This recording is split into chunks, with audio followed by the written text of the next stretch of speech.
Hello, everyone. Here we are again. Rian and I, on behalf of St. Andrews Wesley and Highlands United, we are delighted to welcome you back to worship here in our space at Highlands United Church. And here we gather together as a far-flung and yet a strangely connected church community. And even though we gather virtually, we are still connected, and we're called and we're chosen. And each week we feel that as we see you log in and go on the chat line and even send emails to us after the worship service is over. So Rian, last week we honored the National Indigenous Peoples Day and held up the leadership and the wisdom and the resilience of the Indigenous peoples in Canada. And part of that time was celebrating, and part of it was inviting non-Indigenous people like us into a space of listening and acknowledging and reconciliation. That's right, Ken. And we had a lot of messages, a lot of texts and emails after that service, and a really great discussion on Zoom that was hosted by Reverend Dan after worship, which was great. It was great to hear everybody so engaged with what was offered and really thinking about what it means, particularly those of us who are non-Indigenous, what it would mean for us to be in right relationship with our Indigenous siblings. And part of that work is getting educated, isn't it, Ken? Like reading and listening and finding opportunities to support the gifts of the Indigenous people and the leadership of the Indigenous people. And while we were exploring that, it was framed under this concept of liminal space, which is Latin for a threshold and sort of denotes a time in between. And that time in between is not really that comfortable. It can make us feel restless. Sometimes it's a painful feeling. It's certainly a time of uncertainty and unknowing, but hopefully within that liminal space, we're opening to a rebirth of sorts. And I think that liminal space is showing up for many of us right now, whether it's related to COVID or the widening awareness of racism and injustice in our societies, or whether it is due to the amazing efforts of young people and others as well, pushing for climate change. Yeah, no, I really agree. And I think we probably are experiencing that through the week, this uncertainty and this pain, but also this excitement and maybe just the flame of hope flickering within us. So today, Dan and Will, Jen and Allie, and Geordie will be walking us right up to the edge of that change and helping us to understand and explore the spiritual work that we might need to do to pivot as a society, but also as a community of souls. And so much of finding our spiritual way forward might just reside in Jesus and his way of being both loving and disruptive, compassionate, but not content to let things just be business as usual. And I wonder what this might bring for each and every one of us. So let's find out together. Yeah. And in a minute, a few moments, worship will start. But if you want to join a discussion afterwards, it's always a rich and interesting time. We host a Zoom meetup right after the service. And if you've been before, that old address still counts. If, like me, you lose that constantly, you can just email caretakers@standrewswesley.com. And if you've never joined, let us know and we'll send you the invite. We can do it in the chat box as well. We would love to meet up with you and talk about what you're experiencing right now. So let's get ready to worship, which will begin in just a few minutes. And then we'll see you all back here right after the service.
Good morning, everyone, and welcome to Highlands United Church in collaboration with St. Andrews Wesley United Church.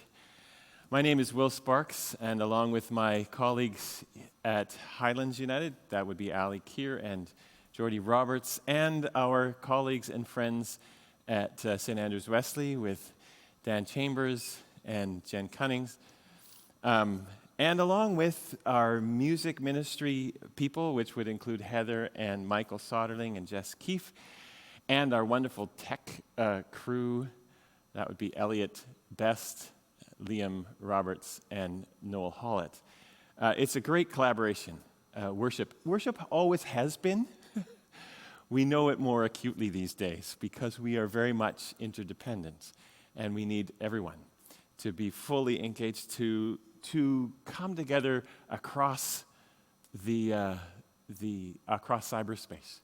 So your place in this worship is also important. So thank you for being here. It's great that we come together like this, wherever you are in the world. Last week, we celebrated National Indigenous Sunday, People's Sunday, and we heard Darren Yelton give the biography of the talking stick that he carved and gave to Highlands United Church some years ago. And so I thought that today and he said that in ceremony, when you pick up the talking stick, you kind of have the floor. And so I thought today I would hold the talking stick, and in order to acknowledge that the land upon which Highlands United Church building rests and upon which we do our ministry on the North Shore, these are the traditional lands of the Coast Salish peoples. They're the unceded territory of the Musqueam, the Squamish, and the Tsleil-Waututh nations. Likely wherever you are, where you are worshiping together with us, you are on different lands with different origins, first peoples of different nations. I would encourage you to take a moment right now, if you know those, the designations of those nations and those peoples, to acknowledge that in the chat box. And that chat box can be a place where we get a sense of the first peoples of the land from all over. In this way, we together seek to live justly, live compassionately, live peacefully with first peoples of the land together.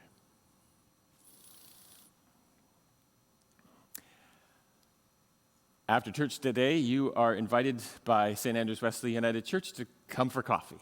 And that will be hosted in a Zoom conversation by Gary Patterson. And if you want to join in that conversation, send an email to caretakers@standrewswesley.com. Just a quick email, and they will tell you how to do that. As well, at Highlands, we are having the second half of our congregational meeting. That the first half happened on April 5th.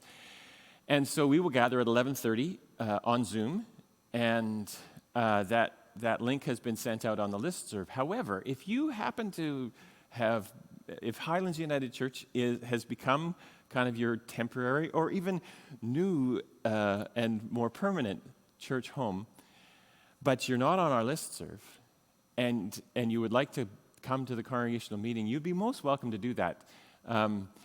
You can send an email to sandy.parker@highlandsunited.org, and hopefully Sandy will put that in the chat box right now, and then she will send you the link to that meeting. It would be lovely to see you. It would be lovely to see who else is gathering with us in this way, and how we are able to come together, and we can share some of what the ministry of Highlands, what is behind the ministry at Highlands United Church. Wherever you are in the world, we would love to find you there at the meeting later. So let's take a moment now to center ourselves, to take a deep breath and be present in worship together, open to the moving Spirit of God.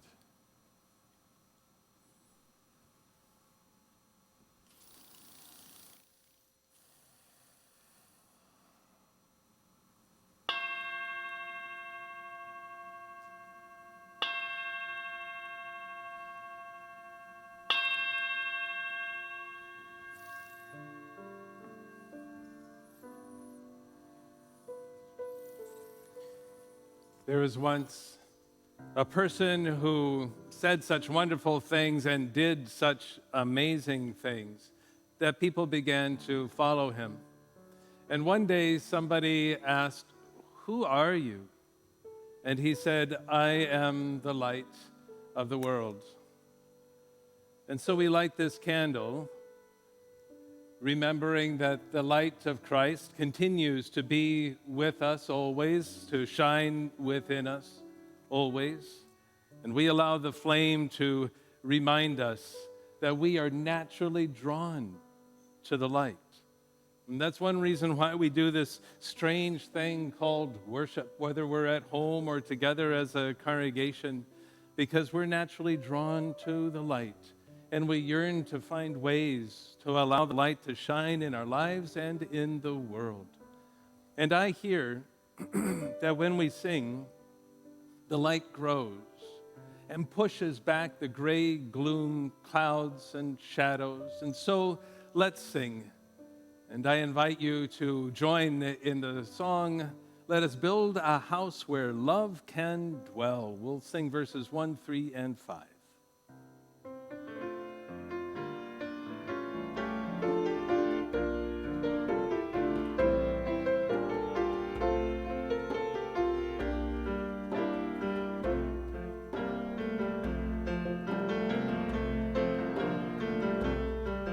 Let us build a house where love can dwell and all can safely live. Our birds will sing, our children tell, our words learn to forgive. Build up hopes and dreams and visions, and the faith and fount of praise. May the love of Christ shall end divisions. All around, all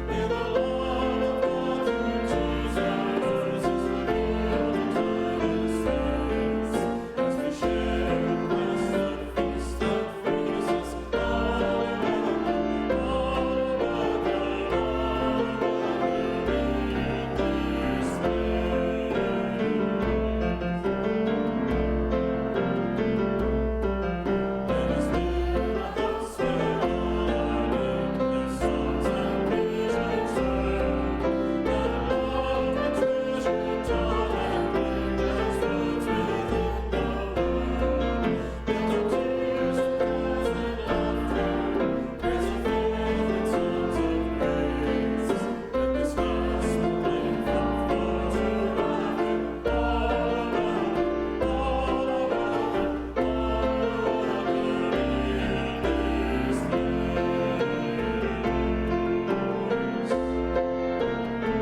all Jen, what do you have here? I have giant Jenga. Would you like to play, Allie? Yes, I love this game. It is so much fun. Takes a little bit of strategy. You know what I'm thinking about today, Jen? I am thinking about all of our students out there, our elementary school students and our high school students, and how school finished off, just this week, and how different it was, hey?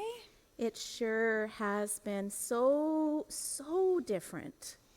And how we didn't go back to school right after spring break. We, started our online schooling, and that was just such an adjustment and so different.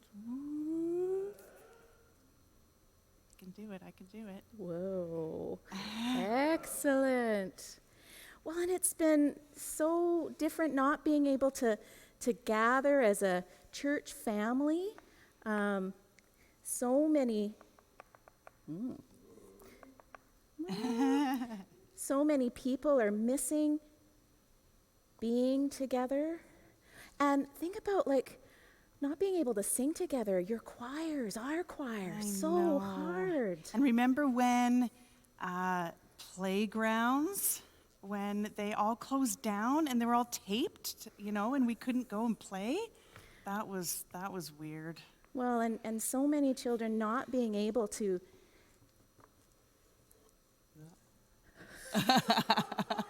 to go for play dates, right? Yeah, absolutely. And this summer is going to be very different because we're all, probably not traveling where we might travel this summer. We're all staying pretty close to home.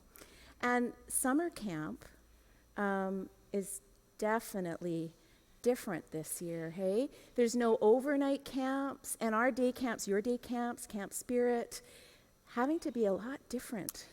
Yeah, and our grads, how, convocation looked very different. I can do it. Convocation looked so different for so many people, and it was, I don't know. It was different. They did a great job with it, but it was... They really did. And I was talking with some children the other day, and grandparents, and how they're missing hugs and hugging their grandparents and hugging their grandchildren. I wonder, this game is kind of like how the world feels right now. It's kind of really wobbly, and it's... Oops. That's okay. That is totally okay, because when things come crashing down, it gives us an opportunity to pause and think about how we want to rebuild, how we want to do things maybe a little bit differently, learn from what we did or didn't do, and know that we can be creative, right? And create in a new way. And I'm thinking back to all through the stories of our Bible and how things came along and God's people, like the struggles, but God was able to create a new way with them. And Jesus, of course, like he was known for turning the world upside down. But through it all, through this whole last 3-4 months, through the entire time, we remember that God is always with us. You are so right. And you know what? I'm kind of glad it came crashing down, because now we have a chance to rebuild something new. Do you want to rebuild it with me, Jen? I'd love that.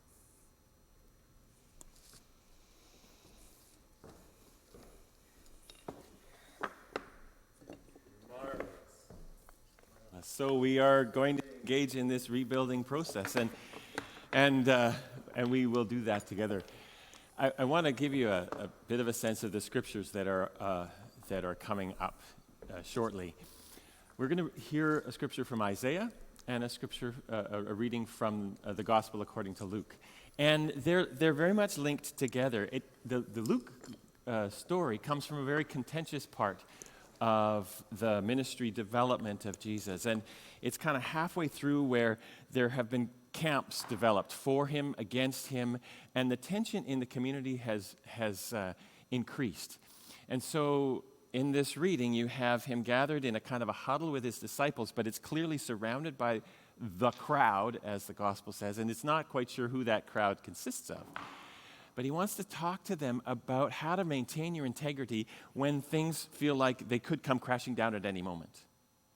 How do you hold it together and maintain your center, your holy center, when it feels like you could tip over at any moment? So, it's a story out of the Gospel of Luke, but it's also a story out of Isaiah. And you may remember that the Gospel of Luke began, early in the Gospel of Luke, the first sermon or the first words that Jesus ever spoke in the synagogue in Nazareth. He asked them to pull out the scroll for the prophet Isaiah. And they read from the prophet Isaiah, "The Spirit of the Lord is upon me because God has anointed me to preach good news to the poor," and so on. Clearly, Jesus, schooled as he was in the prophets, knew the prophet Isaiah. Probably, as a rabbi, had memorized large portions of it. And so I'm imagining in the middle of this contentious time, tense time, still the prophet is ringing in his mind. The words of the ancient ones are right there with him. So we have woven this story together with the contentious moment in the gospel reading, allowing the prophet to still be just sitting there in the background, reminding us of the presence of God in deep and lasting ways. Let's listen.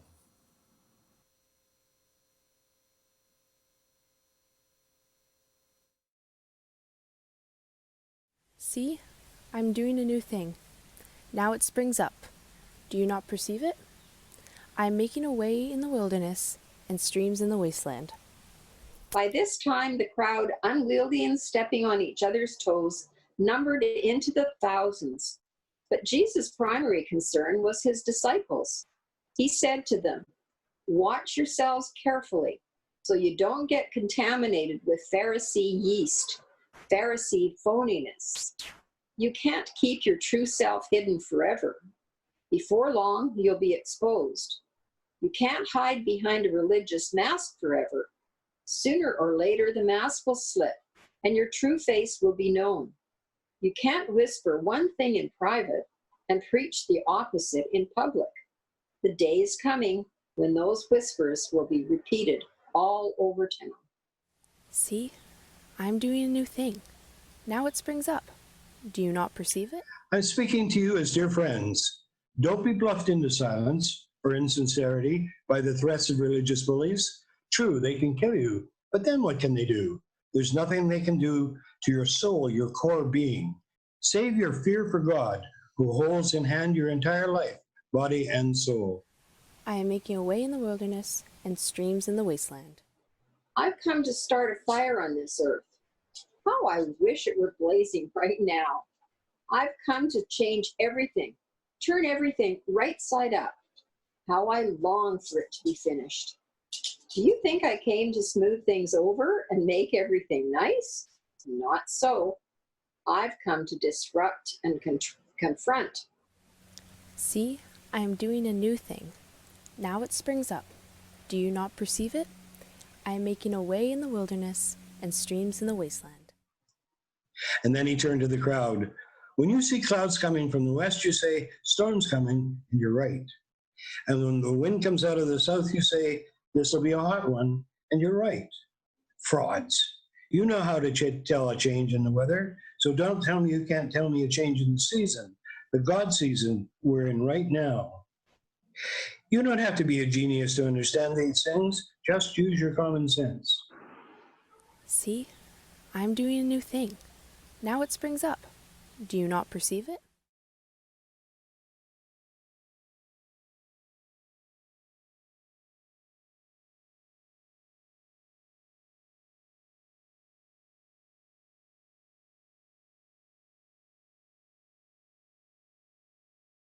We know, It's the kind of knowing that needs to be remembered. Thresholds are one of those things we know. When we move from one room to another, from one stage of life to another, from one place to another, at the threshold, we're no longer where we were, but we haven't fully arrived to the place where we're going. It's an in-between place. You pass through thresholds. You don't live in the doorway. Are you going in or out? My mother would call to me as I stood with the front door of the house open on a cold winter's day. In or out?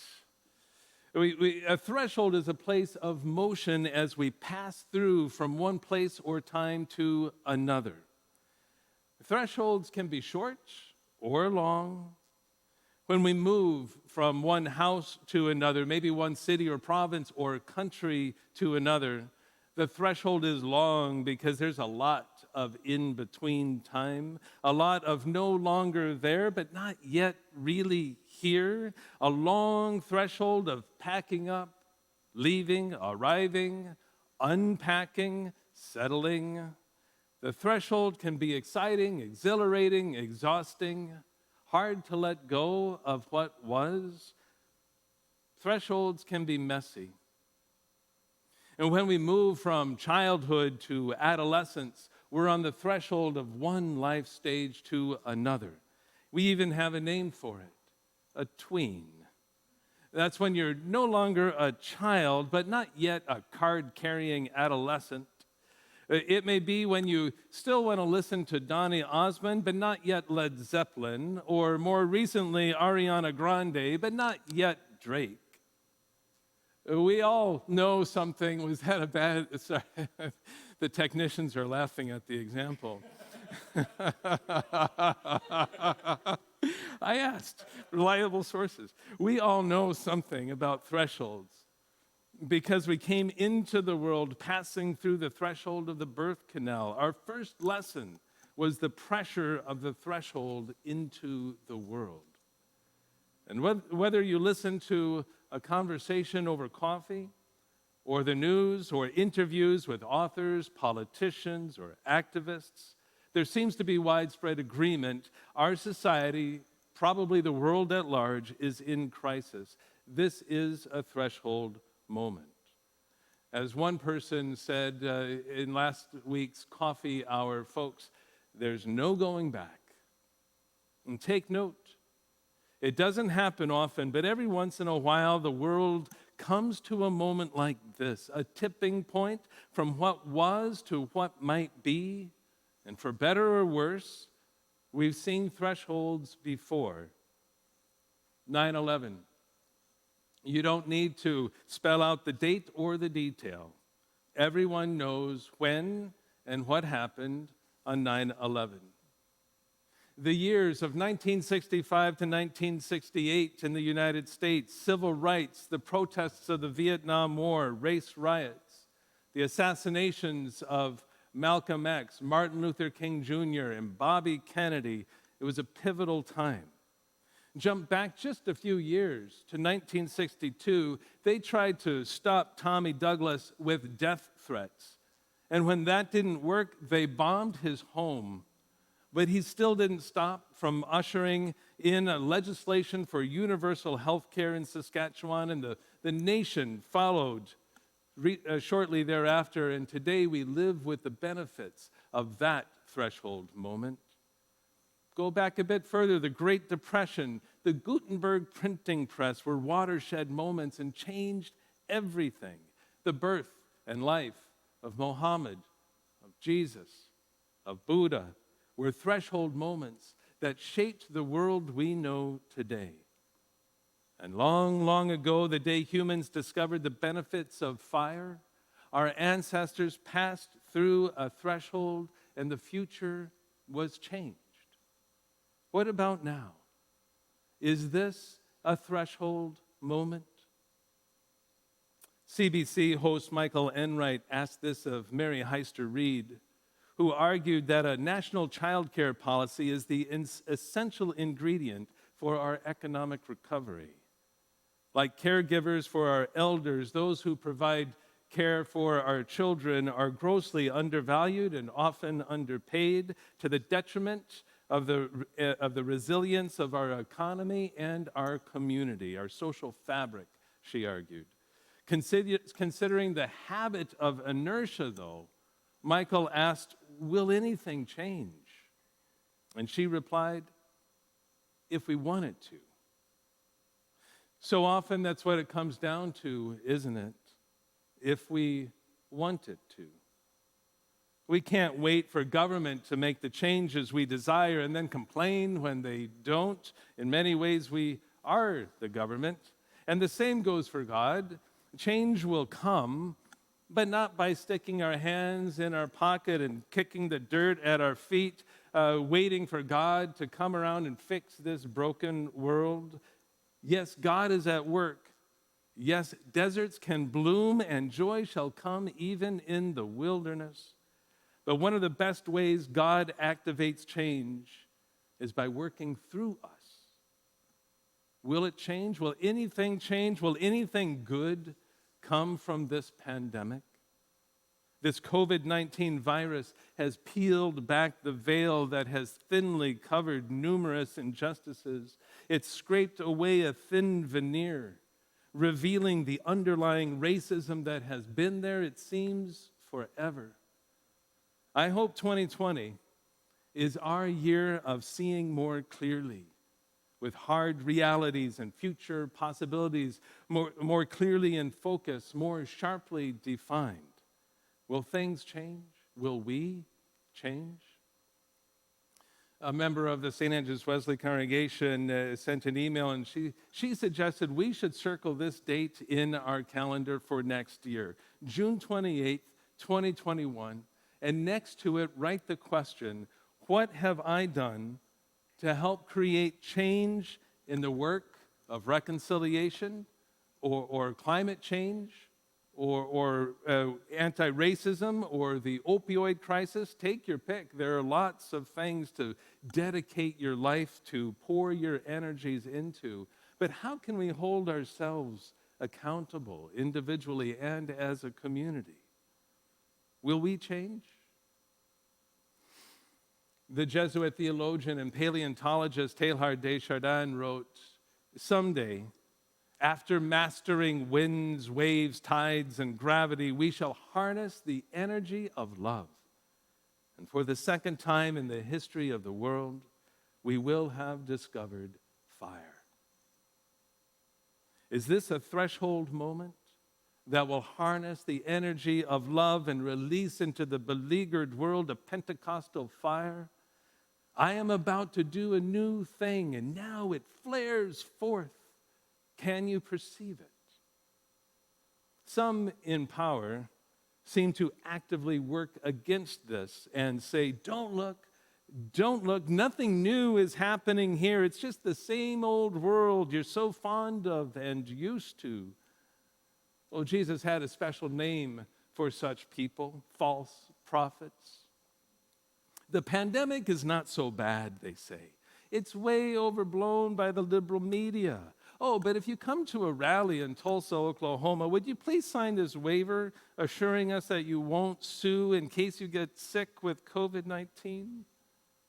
There's no climate crisis, they say.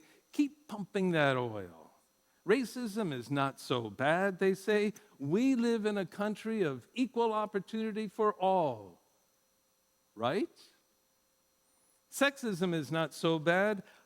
I know a woman who's a successful CEO, and my GP is a woman. What's the problem? Free market capitalism is not so bad. Just get government out of the way, deregulate everything, and people will naturally take care of each other and the environment, right? And CEOs who make 1,000 times more than the average salary of their employees, that's just the natural order of things, right? Denial can be a survival technique. Denial can also be very dangerous. If that volcano's not going to erupt, just ignore the steam venting out, ignore the rumbling earth. That volcano's not going to erupt. Boom. In a threshold moment, it's critical to know who are the false prophets and who are the genuine voices worth listening to. But now, I think there's a kind of awakening. The pandemic and other events have pulled back the veil, and more of us see things differently now. Black lives and Indigenous lives matter, rethinking drug policies, the cruelty of warehousing our elders, and ensuring fair pay for caregivers, a reconsideration of who falls under the name essential workers. All of this points to a threshold moment. We rest on the brink, near a tipping point, and hear the question being asked, will it change? Will anything change? And the reply, if we choose to. We know thresholds. We live in a threshold time now, and once again, God is playing Jenga and is about to do a new thing. Watch for where and when and how it springs forth, and then get off your couch, And write a letter to your mayor or city councilor or MLA or MP or prime minister. Join a march and hold an important sign if you feel so moved. Talk to people who think differently than you. Donate to an important cause. Will anything change? If we want it to. And as always, God is ahead of us, already at work, doing a new thing. Already it springs forth around us and within us. Can you perceive it? My daughter Catherine told me about a poem that has gone viral. She said it names the time and captures the hope many of us feel pumping inside. The poem is by Leslie Dwight, who plays on the phrase 2020 canceled. And it's a phrase that came about because so many people were so discouraged by all of the things in their life that has been canceled, the things that have been canceled over the last 3 months. And we heard a little bit about some of those things in the time with the children. It's led to the phrase hashtag 2020 canceled. But the poet, like the genuine prophet, invites us to see differently. What if 2020 isn't canceled, she asks. What if 2020 is the year we've been waiting for? A year so uncomfortable, so painful, so scary, so raw, that it finally forces us to grow. A year that screams so loud, finally awakening us from our ignorant slumber. A year we finally accept the need for change, declare change, work for change, become the change. A year we finally band together instead of pushing each other further apart. 2020 isn't canceled, but rather the most important year of them all. We know threshold moments. Now is one. Something is waiting to be born in you, in us, in the world. Can you perceive it?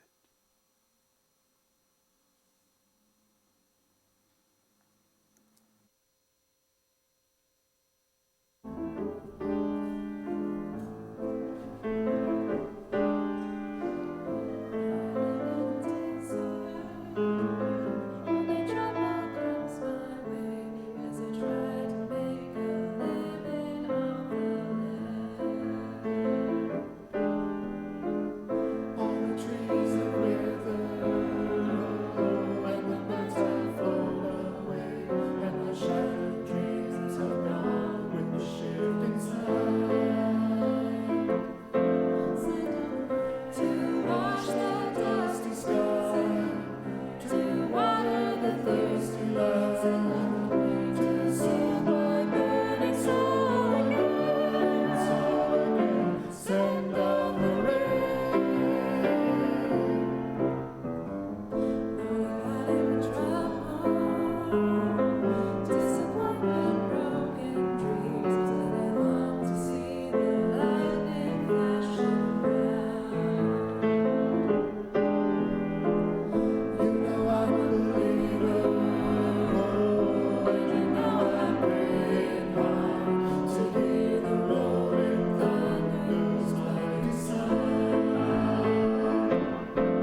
Oh my goodness. Thank you. Thank you for that. Will you join in prayer? Holy One, what an incredible gift this life is we have been given. This world you have created. This calling to love as you love and live our lives according to that love. Even in these uncertain, tippy times, we are also aware of just how blessed our life is. Grace abounds, and our hearts overflow with gratitude. From generation to generation, you have helped your people find the way of light and life, the way through, even though the world was sometimes a dark place, even though today we gather in a time of shadows, a time in which power seems to have too much to say and violence is not uncommon. Faith communities struggle to get some traction in their ministry in this weird time, and where lives have been lost to a virus that we never saw coming. The shadows can be deep, and at times we get worried, anxious. And yet we know that that with you there is no shadow so deep that light and life cannot find a way. So we set our hearts and our spirits on the conviction that when we listen for your voice and follow you in the ways of love and right relation, the shadows, they fade and the light returns. And we pray that each one of us and all of us together might continue to follow where you would lead us by your light, so that our hearts, our minds, our communities, our whole world might be healed and renewed in the ways of love and abundant life. So hear our prayer, O God, for this world so beautiful, so fragile, so deeply loved by you and by us. Renew in us a commitment to choose the sometimes hard path of love of neighbor, love of creation, love of enemy. You really lay it out for us, God. Help us with our little bit of life to commit to your ways. And maybe in the process, help you to tip this world in the direction of justice, of love, of reconciliation, of peace. Hear our prayer, O God, for those who struggle today around the world and in our own communities, in our own families, ourselves, whose personal circumstances, lives, health situations are in the balance today. We have named some in the chat box today, and we have committed to pray for many throughout the week that we have listed and hold. You know each one intimately, and we entrust them to your Spirit's care in this moment of quiet prayer.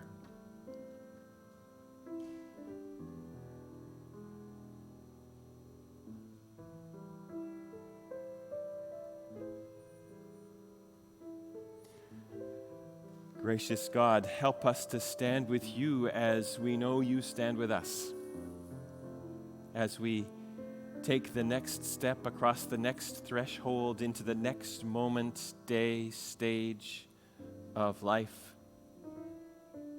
guiding us to a future of your making, steeped in your grace-filled presence, strengthened and inspired by your life-giving Spirit, following in the ways of the gospel of Jesus, whose prayer inspired these words that we now say together. Eternal Spirit, earth maker, pain bearer, life giver, source of all that is and that shall be, Father and Mother of us all, loving God in whom is heaven. The hallowing of your name echo through the universe. The way of your justice be followed by peoples of the world. Your heavenly will be done by all created beings. Your commonwealth of peace and freedom sustain our hope and come on earth. With the bread we need for today, feed us. In the hurts we absorb from one another, forgive us. In times of temptation and tests, strengthen us. From trials too great to endure, spare us. From the grip of all that is evil, free us.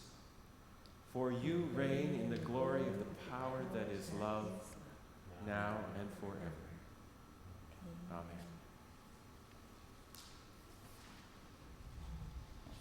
So Dan, Will. Yes, I was here yesterday. Yeah. I saw. Yes, yeah, you did. Yesterday we had a service right here. It was the service of the Pacific Mountain Regional Council. It's an annual service. We call it the Celebration of Ministry service. And it was all about people committing to ministry. There were 4 people ordained. The new president of the region began his ministry, Blair Odney, from the North Shore recently. It's one of those, I love this service every year because it is a service that is completely dedicated to people committing themselves and their lives to a life of ministry, committing together as a community of faith to give themselves to God's ministry in the community. It was inspiring. It's beautiful. Yeah. I find it inspiring too. Yeah. And I was watching a part of the service while at home, as many people are here today or through the week. And, whenever I see a celebration of ministry service, I imagine many of us remember when we responded to the call and were commissioned or ordained and made a commitment to God through ministry in the church. And there was something in Blair's sermon that particularly struck me. He said, we all give our lives to something. And it's true. We all give our life, we all pour our life energies into something. And recently, I've been grateful for people who have chosen to risk work because they're an essential worker. Yeah. And they are putting their lives on the line for us. And so the pandemic has lifted off the veil and highlighted some of the unsung servants in our community, grocery store workers, care workers, others. And it's a reminder of the quiet heroes that keep us together and keep us going as a community. Yeah, the commitment of your life poured out. Yeah. Okay? So today, in addition to, as we usually do, reminding people that and encouraging people to give their time and skills and financial resources to the ministry of the church. There's lots of donate now buttons all over your life, I'm sure, and there's one for Highlands and one for St. Andrews Wesley, I'm sure. But in addition to that, I would encourage you to think through the way in which you take your time and your life's energy and you pour it out for some purpose, and what that purpose is. What's that vocation? What is it that you're giving your life to, committing your life to? That's faith in action right there. That's where it all matters. So may you give not only your resources and your time and your financial resources, but may you give yourself generously, wholeheartedly, with vocation and purpose to the love of God in the world for the sake of the gospel. And may in the giving you realize abundant blessing. Let's sing together. Jesus Christ is waiting.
Now is the threshold from a service of worship to service in the world.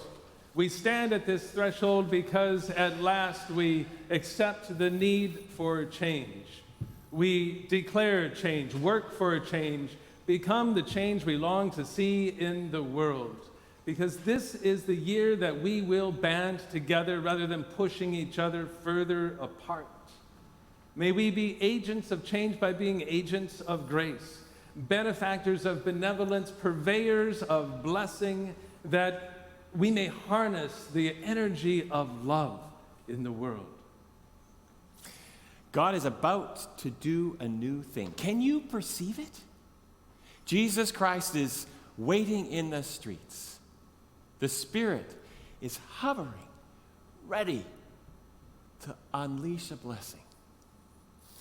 As you go with the deep love of God, with the light of Christ ever before you, and the Spirit at work within you and around you, ready to greet you with a blessing in the world.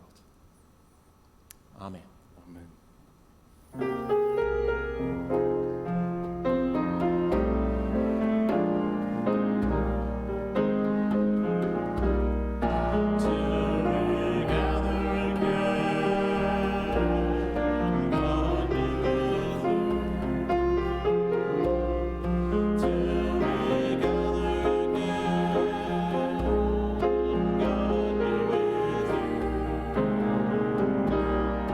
May God bless you.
Wow, Rian, what if 2020 is the year we've been waiting for? That was a powerful poem that was served up to us in this service this morning. Wow, it was just, it made you feel uncomfortable, but at the same time, it was passionate. It was a passionate call to each of us to be the change in the world that is so really needed right now. Yeah, that's so true. And for me, that's really at the crux of Pentecost and what we get invited to do. Jesus calls us into that creative discomfort and then asks us to care for the world as if it's our own body, and then to care for others as if they're kin. And it's a big ask. And I think that is why we are called into church community, to gain strength from and to practice with each other in this work, and so that we can do this work. And so if you want to join us for Zoom coffee hour after the service, which is really going to start right now, and reflect on the service and the words that you heard this morning, and to connect with others and maybe meet some people that you don't know, but you see in the chat box each week, join us. Join Reverend Gary Patterson, who's the host, and all the others that are there as well. And you can do that by emailing caretakers@standrewswesley.com. And of course, for the Highlands folk, we have a congregational meeting that follows right after the service, and that's by Zoom. You would have got information this week for that, and so you'll go to that and get onto the Zoom meeting. So there we are. And as you leave here this Sunday, no, it's not the only day that we can connect with you and you with us. So please visit highlandsunited.org or standrewswesley.com, or visit any of our social feeds, Facebook or Instagram, and you'll find our programs, our gatherings, our workshops, our Bible studies, social justice activities, and all the ministers' contact information. So if you ever want to call us or email us just to share what's on your heart, we'd be delighted to hear from you. So thank you for joining us for worship this morning. And we wish you a wonderful week, and we look forward to seeing you right here next Sunday.